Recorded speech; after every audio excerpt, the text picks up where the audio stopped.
Bonjour à tous et bienvenue à Loin de Sans Foot, saison 3, épisode 11. Olivier Brett avec vous en compagnie de Jean Gounel. Pour cet épisode, Jean, où on va jeter évidemment un coup d'œil aux quarts de finale qui sont maintenant connus en Ligue des champions. On va revenir sur une autre victoire de l'Impact de Montréal. C'était la fin de semaine dernière à Orlando. On regardera aussi ce qui s'en vient parce qu'il y a des matchs internationaux fort intéressants au cours des prochains jours. Et comme à l'habitude, on répondra aux questions toujours intéressantes qui nous ont été posées sur Twitter au cours des derniers jours. Donc commençons, Jean, par ce coup d'œil. Au quart de finale en Ligue des champions, en rafale, United face au Barça, l'Ajax qui a éliminé le Real en ronde des 16 va affronter la Juve au prochain tour, comme quoi le Real ou Cristiano Ronaldo est jamais très loin quand t'es l'Ajax d'Amsterdam. Liverpool face à Porto, peut-être le petit cadeau ça pour les clubs anglais en vue des quarts de finale, et City face aux Spurs, un duel tout Premier League dans le cas des Citizens face aux Spurs. Le duel que tu attends avec le plus d'impatience, c'est lequel? Ils ont tous leur petit truc. Bon, United-Barcelone parce que c'est... C'est l'affiche la plus glamour. Cachet, ouais. Ça le cachet, c'est glamour. Ajax-Juventus. Ah ouais? Ouais, parce qu'Ajax nous Parce que toi, tu penses qu'Ajax est capable de faire le coup encore? Je crois pas. Non? Non, je crois pas. Je crois que C'est terminé. c'est trop solide en face. C'est trop carré en face. Défensivement ou avec Ronaldo?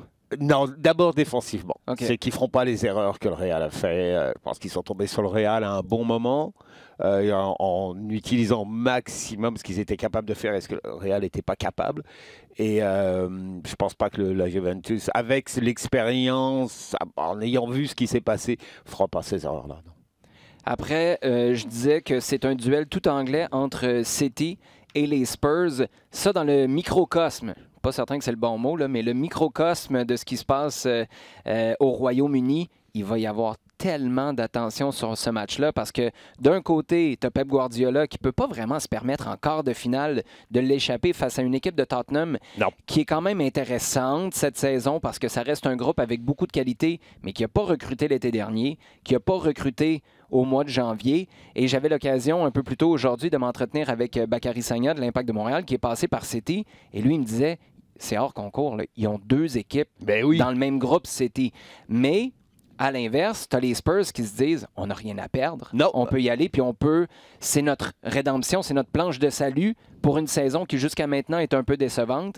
Mais là, avec un nouveau stade qui s'en vient, un affrontement où tu pourrais te rendre en demi-finale en battant City, c'est une occasion exceptionnelle. Au niveau motivation, bon, avec d'autres arguments, mais Tottenham en a. Ça rappelle le quart de l'année dernière Liverpool-City, où Liverpool a été rentré dedans et face à une équipe qui pensait gérer un peu plus les choses et puis qui n'a pas vu l'orage arriver. Donc, sur le papier, ça semble être City, mais c'est, je pense, plus piège, ça ne peut pas exister. C'est vraiment un pour truc... City. Oui, pour City. C'est vraiment un tirage pas agréable. Bon, ce qu'il y a dans le positif, c'est que ils se connaissent. Ça marche évidemment dans les deux sens. Il n'y a pas des problèmes logistiques qui vont avec et au niveau de déplacement, etc. C'est toujours bon à avoir quand même de son côté. Maintenant, oui, c'est la pochette surprise, Tottenham. Et Tottenham en bonne forme, parce qu'à première vue, Dele Alli serait éventuellement là au moins pour un des deux matchs. Kane, ça a l'air d'aller. Donc, un Tottenham qui est bien peut faire un coup. Et je disais que du côté de Liverpool, c'est un cadeau d'avoir pigé Porto. Est-ce que je manque de respect aux Portugais ou non, est-ce que... sur le papier, normalement, Liverpool doit passer. Et ça, sans même prendre en compte il s'est affronté l'année dernière en 8e, et puis bon, ça a été dans un sens, 5-0. Je pense pas que ce sera même proche de ça. Je pense que Porto, ils l'ont montré contre la Roma, va être super solide. C'est une équipe qui va être beaucoup moins perméable défensivement que l'an dernier. Mais c'est un match qui est dans les mains de Liverpool. Mais voilà, je pense que Liverpool a le talent et là aussi suffisamment de possibilités pour sortir de ce quart-là. On se parlait la semaine dernière de l'arrivée surprise de Zinedine Zidane qui fait un retour à la barre du Real. Un retour qui est officiel maintenant, qui a joué son premier match de retour comme entraîneur au Bernabéu. C'était justement à la maison. Une victoire de 2-0 pour les troupes de Zidane face au Celta de Vigo. Maintenant, Zidane, la semaine dernière, on se demandait Neymar, Mbappé, Hazard, qui pourrait être attiré par sa présence parce que c'est évidemment un aura exceptionnel qu'il y a autour de Zizou, que ce soit comme joueur à l'époque ou maintenant comme entraîneur. Là, il y a Eden Hazard qui dit « Moi, pour le moment, je ne me concentre pas là-dessus. » C'était des propos avec les médias belges. Lui qui est avec l'équipe nationale en ce moment. Je ne me concentre pas sur un transfert potentiel. Je me concentre sur mon travail, gagner la Ligue Europa avec Chelsea, et on verra par la suite. Est-ce que tu crois à ça? Prendre une petite bière pour faire passer ça ici? Parce que sinon, ça passe de travail. C'est pas vrai. Non, bien sûr que non. Est-ce que c'est la chose... Tu es un fan de Chelsea. Est-ce que c'est la chose la plus inquiétante que tu pouvais pas entendre, ça? Que tout d'un coup, là, Hazard, qui est toujours en train d'attiser la chose, est en train de faire le contraire, puis d'essayer de faire profil bas.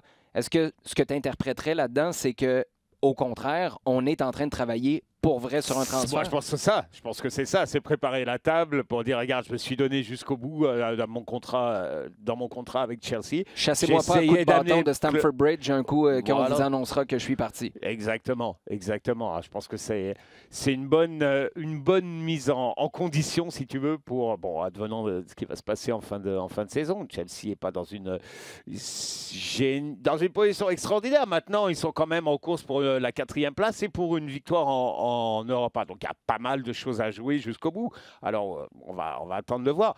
Mais certain que Hazard, en tout cas, son agent est certainement pas mal occupé. Ouais, occupé. Mais pourtant, Eden nous a dit que non, c'est tranquille. C'est tranquille. Mais c'est vrai qu'il a dit, moi, je me concentre pas là-dessus en ce moment. Ça ne veut pas dire qu'il n'y a pas d'autres gens dans son entourage qui peuvent être en train de plancher sur le dossier.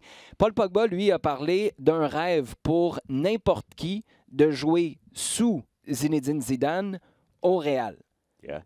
Ça, évidemment, c'est pas ce qui fait le plus plaisir aux fans de United. Maintenant, est-ce que tu lis quelque chose là-dedans ou est-ce que c'est simplement dire ce qui est évident pour tout le monde? Parce que c'est vrai, là, peu importe t'es où, l'aura, comme je le disais tout à l'heure, du Real combiné à celui de Zidane, il y a quelque chose de magique, surtout pour un joueur français. Est-ce que là, si tu es Solskjaer, tu te dis « Ah non, en voilà un autre qui est en train de commencer à regarder de l'autre côté de la clôture » ou est-ce qu'au contraire, tu te dis « C'est un commentaire qui était évident, puis ça ne remet pas en cause son engagement envers United » ?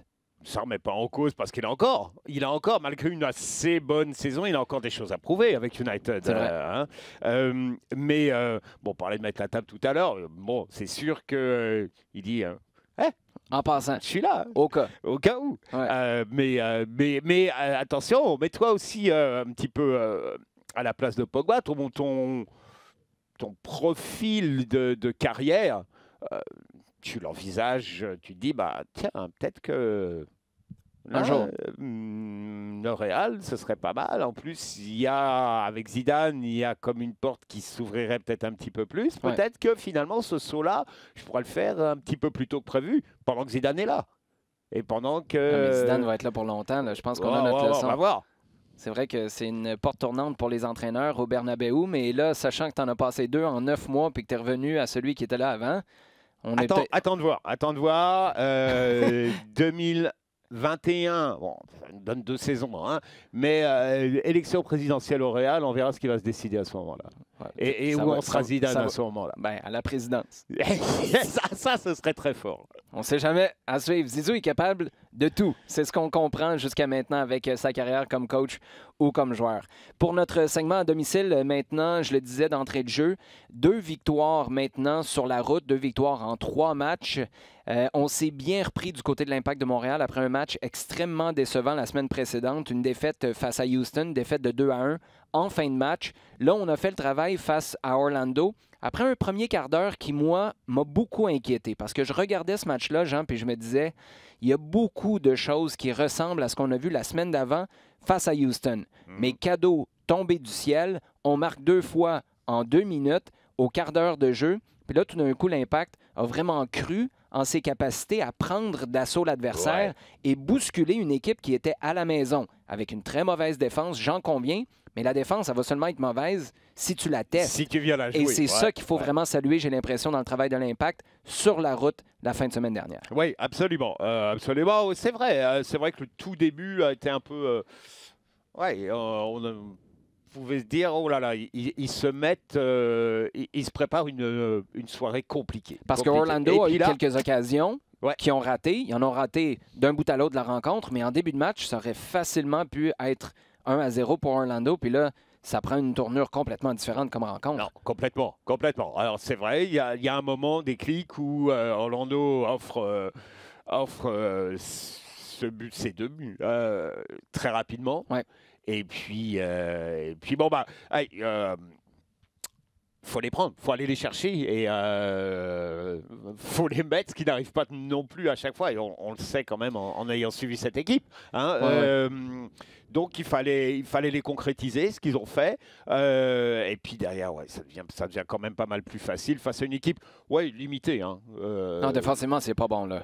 Orlando, certains faisaient une comparaison avec une équipe USL. On n'est pas trop loin. C'est peut-être lourd comme commentaire, sévère comme constat, mais on n'est pas trop loin non plus. C'est pas très bon, non. C'est certain. Bon, bah oui, mais là aussi, profites-en au maximum. Et regarde, qu'est-ce qu'on a? Ce sont des statistiques offensives qui ont été remarquables. Bien justement, je veux t'entendre là-dessus parce que je ne sais pas trop quoi penser de Maxi Urruti. En fait, je le sais que dans ce qu'on lui demande, c'est très satisfaisant. Le gars court et court toujours. C'est un gars qui est généreux dans ses efforts, mais généreux avec ses partenaires aussi. Il crée de l'espace. Il est vraiment utile comme attaquant. Maintenant, toi, si tu es entraîneur, tu cherches quoi d'un attaquant de pointe? Parce que là, sur cette rencontre-là, offensivement, tu l'as dit, ça a été hyper intéressant. L'Impact a cadré 11 tirs. À pareille date l'an dernier, sur les 3 premiers matchs au complet combinés, c'était 9 tirs cadrés au total. Là, tu en as cadré 11 en 90 minutes. Sur les 3 rencontres jusqu'à maintenant cette année, c'est 36 tirs tentés et il y en a 4 seulement qui ont été tentés par Maxi Urruti. Est-ce que ça, pour toi, c'est inquiétant ou tu te dis c'est pas inquiétant parce que de toute façon, c'est pas ce profil-là, c'est pas un attaquant tueur, c'est un attaquant qui libère de l'espace pour les autres. Puis sa job, dans le fond, un peu comme Quincy Amarikwa disait l'an dernier, les stats des autres sont en quelque sorte les miennes. Reflète ce que je fais. Non, il faut qu'il ait une production plus importante, plus prononcée, parce qu'il faut vraiment, on voit quand même dans cette ligue-là, il faut quand même un gars qui soit capable, j'allais dire match après match, régulièrement de te mettre des ballons au fond quand tu es bien placé, quand tu es dans la surface. Là, il est entouré. Et regarde, ce qu'on est en train de voir et les stats dont on parle, sont celles d'une équipe qui se crée des occasions. Et d'arriver à mettre la situation en place pour créer des occasions. Le nombre de tirs, c'est ça. C'est que finalement, on a une équipe qui est en possibilité de frapper au but. Bon, il faut que tu aies quelqu'un que tu peux servir devant le but, quelqu'un qui est capable de mettre en position de marquer. C'est pour ça que 4 tirs, non, je trouve que c'est pas assez. Et il ne faut pas oublier la raison pour laquelle on est allé chercher un Maxi Urruti. On peut dire la même chose pour Harry Novillo, qui a eu ses premières minutes la fin de semaine dernière. Une entrée remarquée, d'ailleurs, 4 ou 5 minutes plus tard, récupère un ballon, très agressif dans le pressing, haut sur le terrain. Ça, c'est une autre nouveauté pour l'Impact que moi, j'accueille à bras ouverts cette année, parce que si tu veux aller remporter des matchs sur la route, il faut que tu sois plus entreprenant. Et c'est ce que l'Impact a fait en sentant que tu pouvais bousculer la défense d'Orlando. On l'a fait et ça a fonctionné. Ceci dit, Urruti est allé le chercher pour enlever une certaine pression à Nacho Piatti parce qu'on parle que de ça. Offensivement, saison après saison, depuis des années maintenant, la Nacho-dépendance.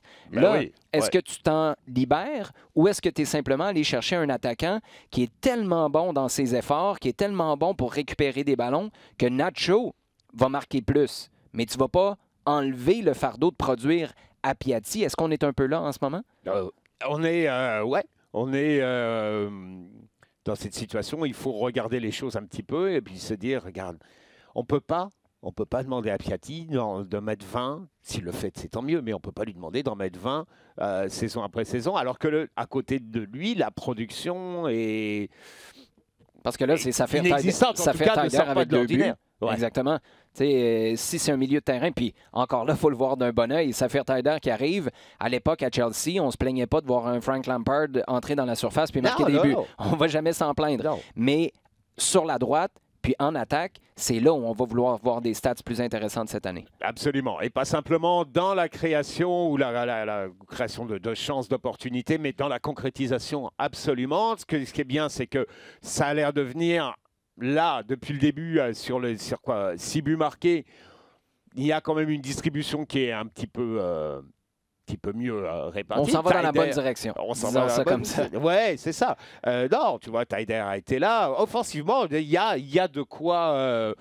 c'est probablement l'impact le mieux armé depuis quelques temps déjà. C'est vrai. Et là, Novillo, on l'a même pas vu encore. Voilà, c'est ça. Et quand tu te dis que Novillo rentre très très bien et que tactiquement, je pense que c'est un joueur qui va être prêt à comprendre un certain nombre de choses. Ouais. Je pense qu'il va être capable de s'adapter à plein de situations et je pense qu'il est amené à prendre un rôle plus... Bon, pas simplement plus régulier, mais plus poussé et probablement dans des situations pas mal différentes, Novillo.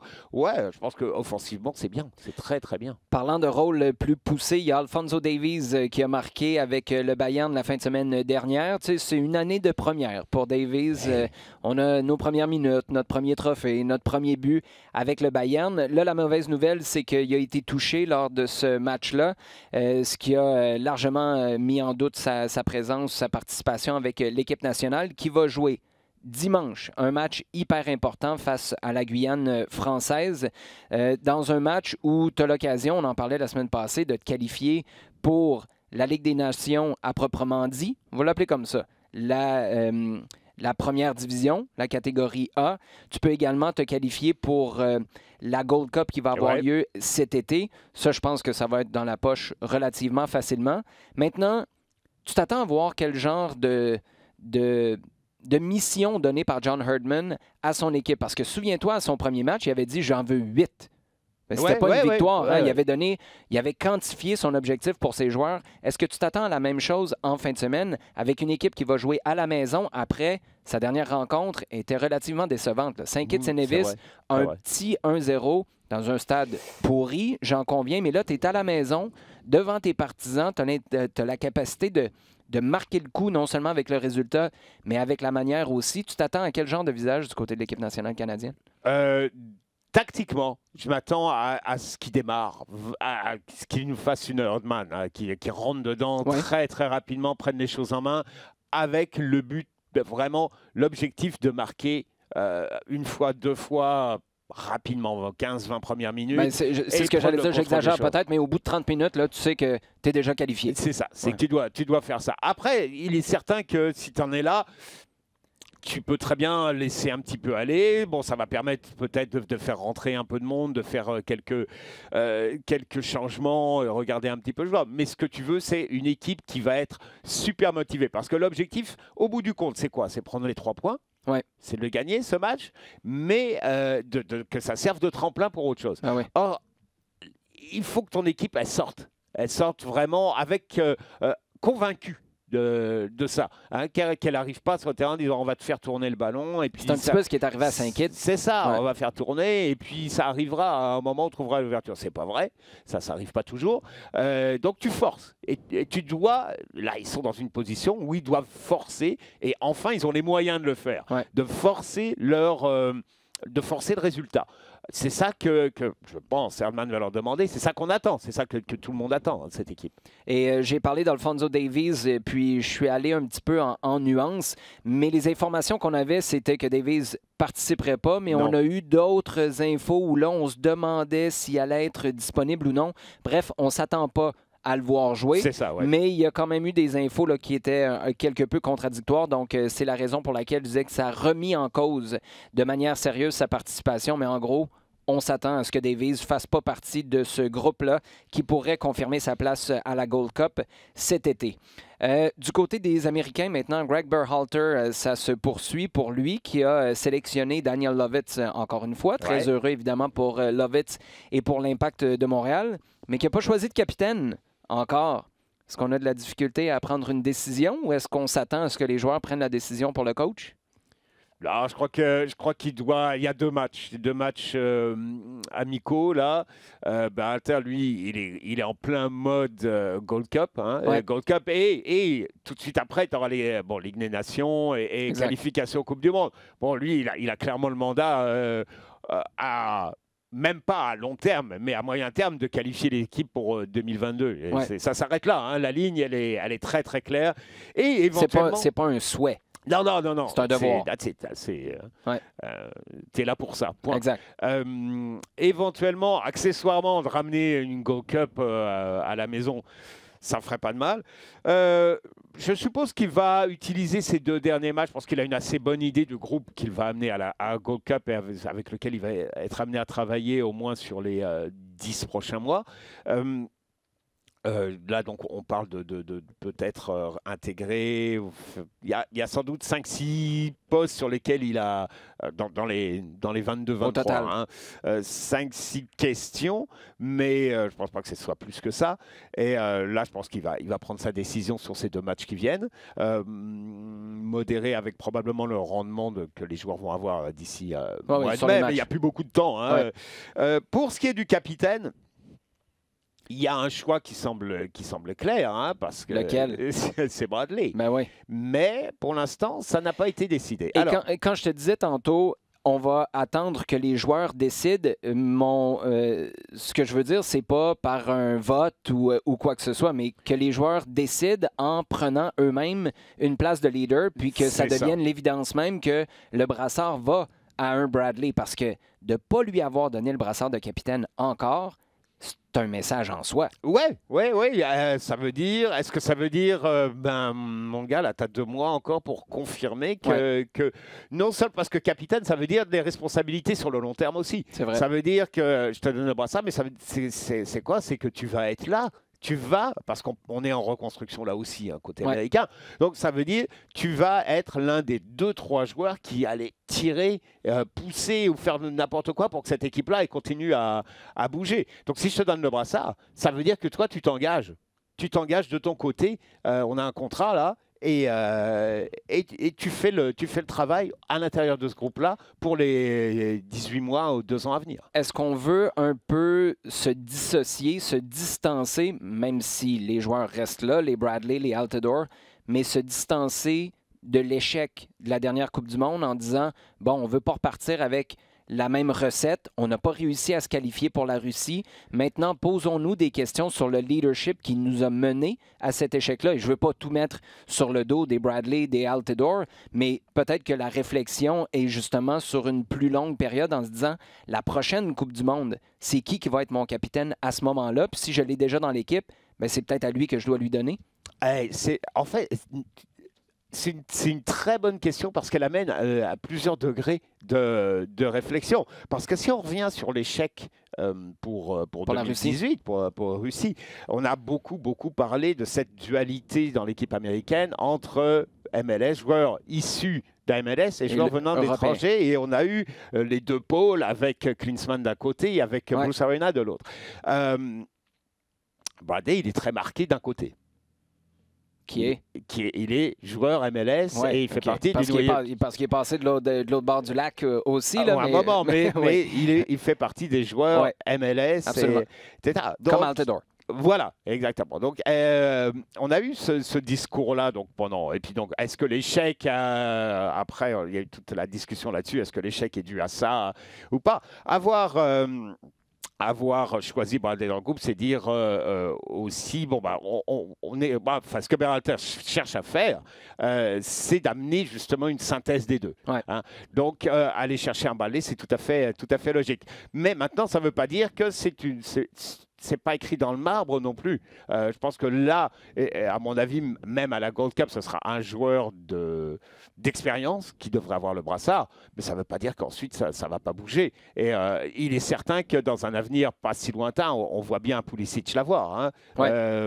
Maintenant, il est probablement un peu trop tôt. Et attendons que son transfert à Chelsea soit un petit peu complété, qu'il se soit installé. Parce que tu te retrouves à Chelsea sans jouer. Là, tout d'un coup, tu n'es pas sur la même trajectoire qu'à Dortmund. Exactement, tu n'as plus aucun statut. Donc, attendons ça, mais je pense que l'avenir va plutôt vers lui que rester avec un Bradley. Oui, Christian Pulisic qui l'a déjà porté, le brassard. C'est vrai. Est-ce que ce sera fait de manière permanente? On suivra ça au cours des prochains mois. Pour nos sujets chauds maintenant, deux petits sujets chauds avant de répondre aux questions qui nous ont été posées sur Twitter. D'abord, la Coupe du monde des clubs qui change de format. On va plus que tripler le nombre, en tout cas, c'est l'intention. On veut faire passer, c'est de quoi? De 7 à 24 équipes à la Coupe du monde des clubs. On veut déplacer le tournoi de l'hiver à l'été. Ça remplacerait aux 4 ans la Coupe des Confédérations qui prendrait le bord. Ça, c'était la grande danse avant la très, très grande danse, un an avant la Coupe du monde. On l'a vécu en Russie, même chose avec le Brésil. Mais là, ça froisse pas mal de monde, particulièrement les clubs les plus en vue en Europe qui disent « Mettez-nous pas une autre compétition l'été, on sera plus capable de fournir au bout d'un certain temps. » Non, c'est certain. C'est certain, parce qu'en plus, ils disent ça de quelle façon? Ils disent, en fait, ce qu'ils disent, c'est, voilà, vous arrivez avec ce projet-là, ok, voilà ce que ça rajoute quoi? Ça rajoute 5 matchs, c'est ce qui est prévu normalement. 5 matchs plus tout ce qu'il y a autour, hein, c'est-à-dire le déplacement, hein, une sorte de préparation. C'est un gros 2 semaines de plus. C'est un très gros 2 semaines de plus, ça, entièrement d'accord. Et sachant, juste pour remettre en contexte là, pour les gens à la maison, tu as des clubs qui ont la reprise très tôt au mois de juillet. C'est ça. Donc, un 2 semaines, là, c'est pas 2 semaines sur une trêve, pas une trêve, mais une entre-saison comme en MLS où tu peux être éliminé au mois d'octobre, puis tu reprends à la fin janvier. La réalité en Europe est complètement différente. Non, tout à fait. Il y a des clubs qui ont pris l'entraînement alors que la Coupe du Monde n'était pas finie l'été dernier. Qu'est-ce que ça veut dire aussi? Ça veut dire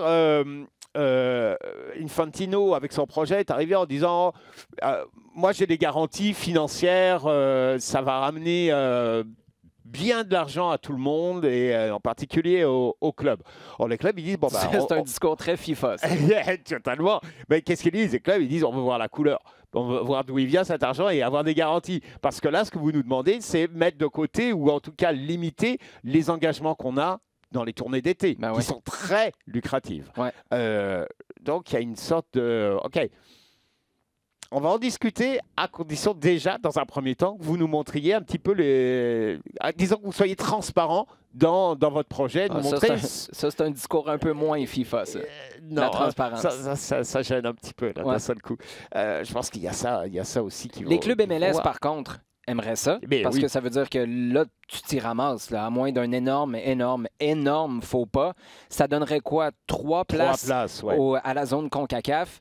Là, si les 3 se ramassent avec des clubs mexicains, tu es vraiment passé à côté du coche du côté de la MLS. Non. C'est une énorme ouverture effectivement pour la MLS, pour la CONCACAF. Déjà, parce que la CONCACAF, mine de rien, on parle beaucoup de la Ligue des Champions, etc. Mais le vainqueur de la Ligue des Champions CONCACAF n'a jamais rien fait, ou en tout cas n'a jamais été trop brillant à la Coupe du monde des clubs. Jusqu'à présent, en tout cas, on ne les a pas vus.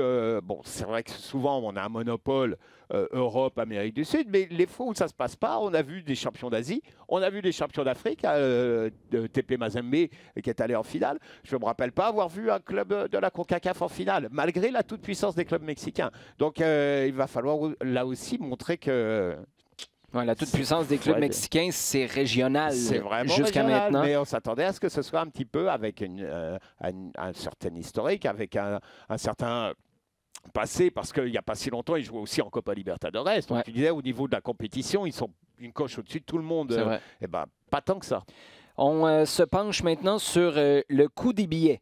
Parce que là, les gens qui vont entendre les chiffres qu'on va mettre de l'avant, environ 120 € pour aller voir un match de quart de finale Ligue des champions au Camp Nou, les gens qui sont habitués au prix du Centre Bell vont se dire bah, c'est pas grand-chose, ce serait beaucoup plus cher que ça si on était en quart de finale d'une compétition, des séries à Montréal. Mais la réalité des billets en Europe, c'est dispendieux, j'en conviens, mais ça n'a rien à voir avec les prix ici à Montréal, par exemple, pour aller voir le hockey. Et là, ça fait polémique un peu parce que Manchester United a été froissé en voyant que ses supporters qui allaient faire le voyage de l'Angleterre vers Barcelone pour le quart de finale en Ligue des champions allaient devoir débourser 120 € pour le billet. On a trouvé du côté de United que c'était prohibitif. Ce qu'on a décidé de faire, c'est de charger le même prix aux supporters du Barça qui vont venir à Old Trafford, mais de prendre une portion, je pense que c'est 32 € des billets qui seront achetés par des fans du Barça pour subventionner l'achat des supporters de United qui, eux, vont devoir payer ce même prix-là à Barcelone. Où est-ce qu'on en est dans tout ça? Est-ce que c'est juste une petite guerre entre deux entreprises ou est-ce qu'on est vraiment en train d'envoyer un message du côté de United auquel on devrait prêter attention, qui est faisons attention pour pas trop essayer de passer à la banque avec les supporters. C'est un message. C'est vraiment un message parce que tu as eu d'un côté, tu as quand même depuis 2 ans un mouvement des supporters en Angleterre qui dit on se déplace. On est le pays où les supporters se déplacent le plus avec des... Il y a eu tellement d'améliorations au niveau des déplacements. Les trains, c'est pas mal autre chose que c'était il y a même 20 ans. Donc, il y a eu des efforts qui ont été faits là-dessus. Mais dans le même temps, les prix ont complètement explosé en Angleterre. Les supporters disent, regardez, arrêtez les supporters qui se déplacent. Vous nous mettez des matchs le mardi ou le mercredi ou le jeudi soir de coupe, de championnat, de ci, cela. Nous, on veut bien, jusqu'à un certain point, faire le déplacement, mais prenez en compte ça. On prend... le train généralement, mais même la voiture, ça coûte de l'argent. Payer un billet qu'on nous fait payer à des prix complètement prohibitifs, c'est plus possible. Donc il y a ce mouvement-là et qui a l'air d'être écouté parce que les clubs ont fait des gros efforts sur les billets donnés aux supporters en déplacement. Donc c'est bien. Mais c'est vrai qu'au niveau européen, au niveau de l'UEFA, c'est pas du tout le cas. Et c'est un gros saut parce que c'était pour Lyon, de ce que je comprends, c'était 80 € pour les supporters lyonnais. Là, tu passes à 120. Donc, c'est un peu comme le marché des transferts où tu te dis, attends, moi, c'est avec un club anglais que je négocie en ce moment. Il y a tellement d'argent avec les revenus télé en Angleterre. On peut passer à la banque. Allons-y en mettant la barre encore beaucoup plus haut. C'est un peu la même chose qu'on fait avec les supporters. C'est exactement la même chose. C'est ça, exactement. On a la vache à lait qui vient. Parce qu'on sait que les supporters anglais voyagent en masse. Hein. Mettons qu'ils aient 15 000 billets, ils seront 45 000 à coup sûr là-bas. Hein. Et là, on a que des clubs anglais. On ne parle pas du Celtic. Hein. C'est vrai. Le Celtic, il en met 80 000 dans le train. Non, c'est sûr que c'est totalement prohibitif. C'est pas la première fois que ça se fait. C'est arrivé déjà à United, d'ailleurs, dans 2 déplacements en Espagne, je crois.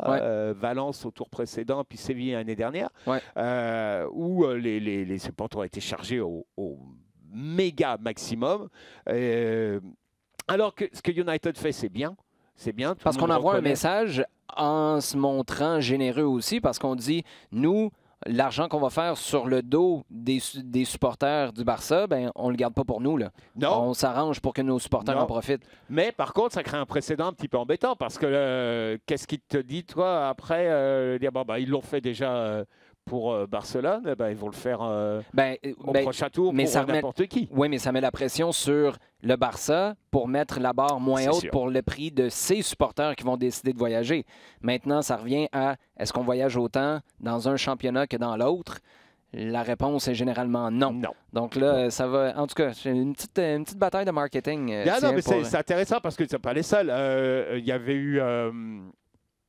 c'est le Bayern qui, lors d'un match, aussi un match en Angleterre, avait des supporters qui avaient fait le voyage, mais qui avaient fait exprès de rentrer comme 5 minutes plus tard pour protester justement contre le prix des billets.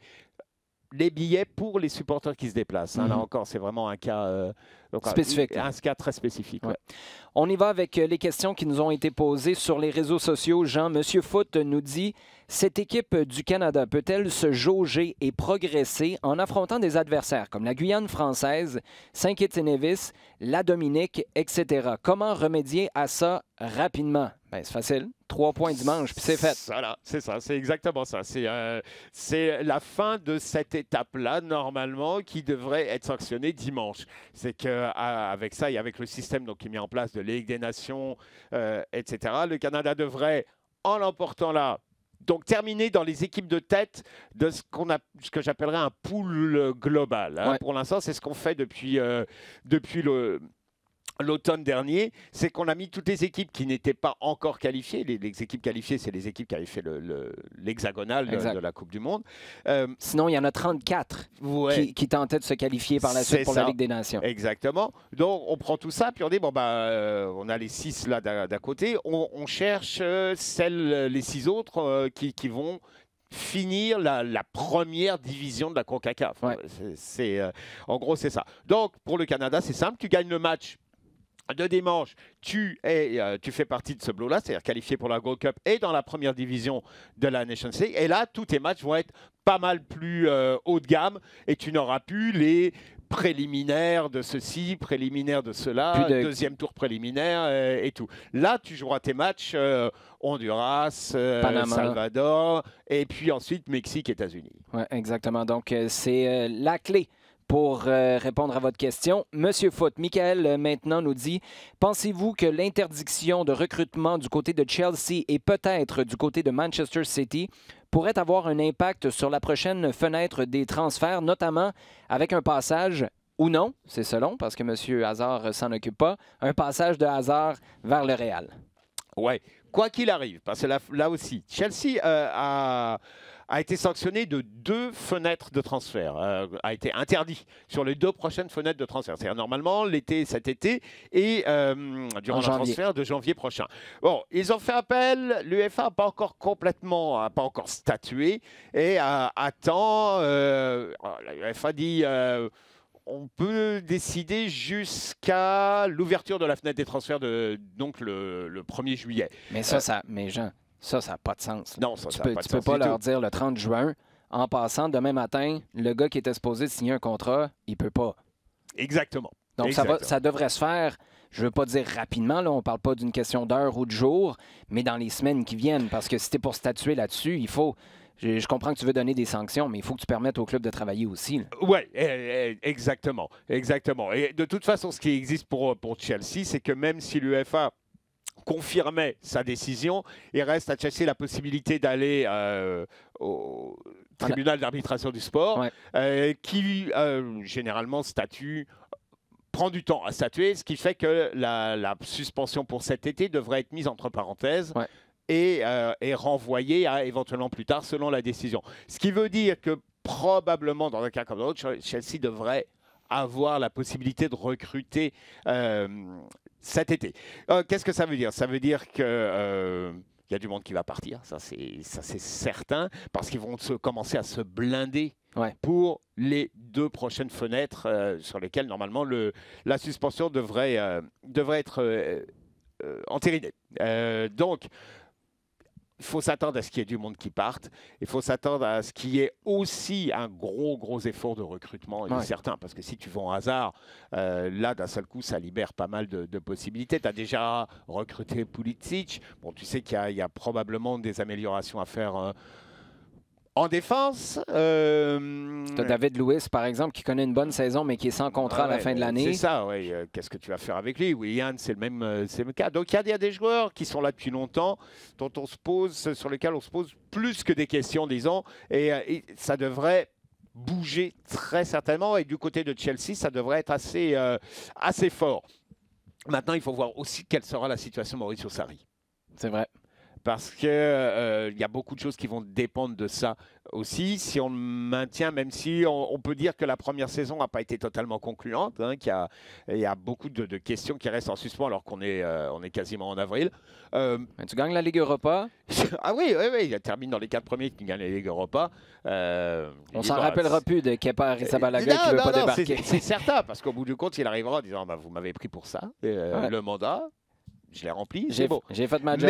Mais pour répondre à la question, il faut s'attendre à du mouvement du côté de Chelsea par effet domino autour. Parce que je serais très surpris que Arsenal ne fasse rien, ou Tottenham, très certainement Tottenham.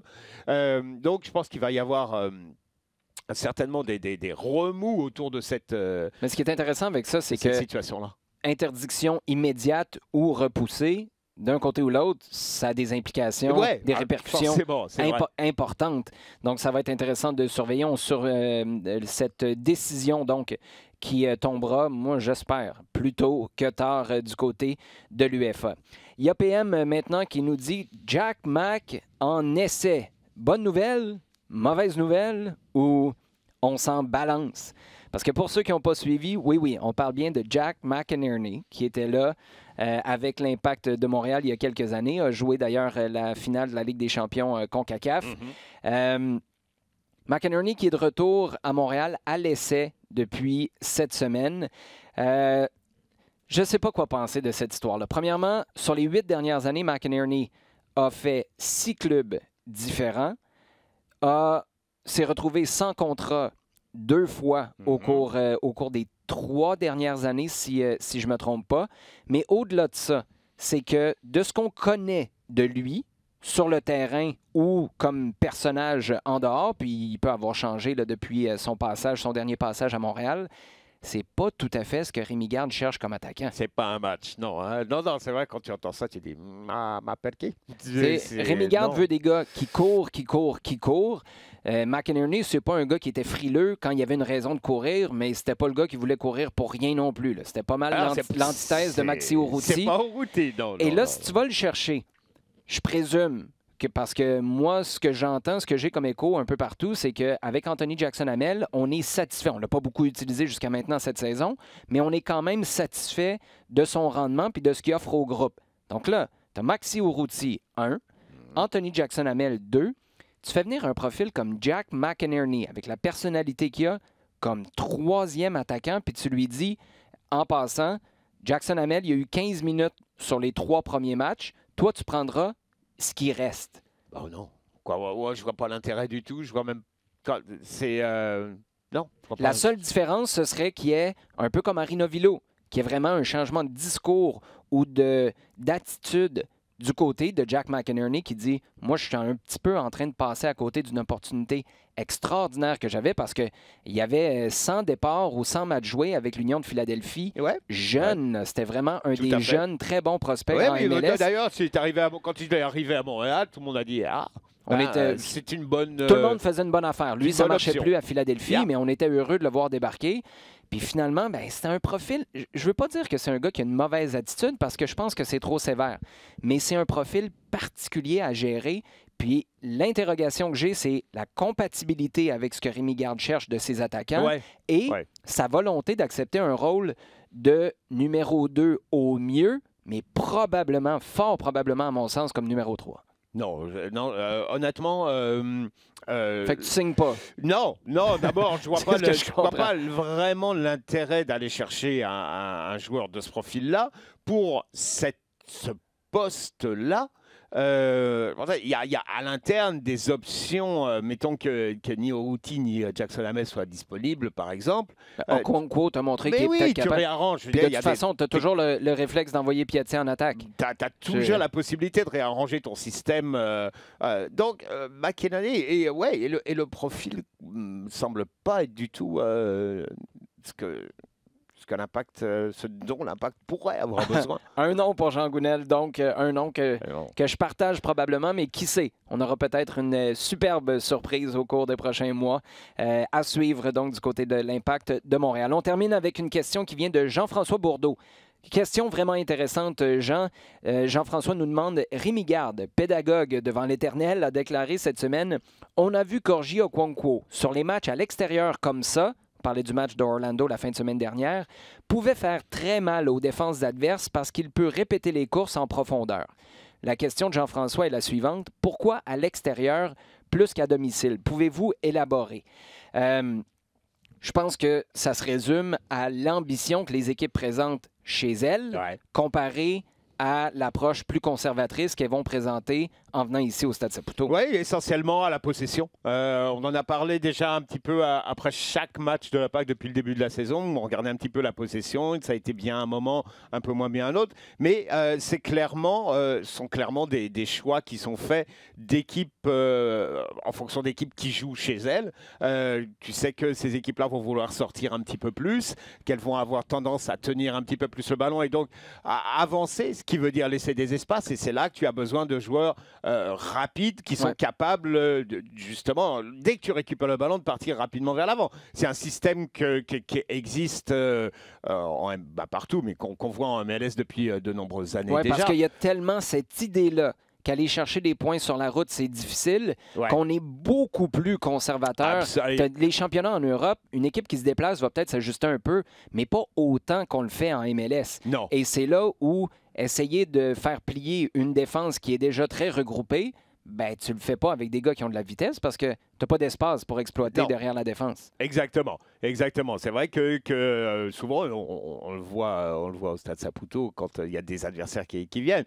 Très souvent, on a des équipes qui sortent pas beaucoup, qui sont dans leurs 35-40 mètres, qui ferment bien, qui laissent surtout pas d'espace sur les côtés parce qu'ils savent exactement à quoi s'attendre. C'est pas le cas du tout quand tu te déplaces, où tu as des équipes qui vont vouloir faire un peu plus de jeu, certaines même qui veulent s'appuyer sur un fond de jeu qui est de qualité. Ce sont ces adversaires-là qu'il faut être capable de prendre rapidement. Récupération, transition rapide vers l'avant. Donc, pour le match de dimanche, si on se mouille un peu, Jean, le Canada gagne. On va partir avec cette prémisse-là parce qu'on veut les voir qualifiés pour la Gold Cup puis surtout qualifiés pour le groupe A de la Ligue des Nations à l'automne. Par combien? 3. Par 3? Ouais, 2. Je pense 2 assez rapides et 1 en fin de match. Tiens, c'est vendu. Moi, je vais y aller avec une petite cerise sur le Sunday. Tiens, 4. Allons-y avec 4, ça va être encore plus... C'est la fête. Exactement, la fête au BC Place. Jean, merci, toujours un plaisir. Merci bien. Merci à vous d'avoir été à l'écoute et pour vos questions que vous pouvez continuer à nous poser tout au long de la semaine sur Twitter, #LDSF. D'ici là, on vous invite à partager le contenu sur le rds.ca et sur iTunes.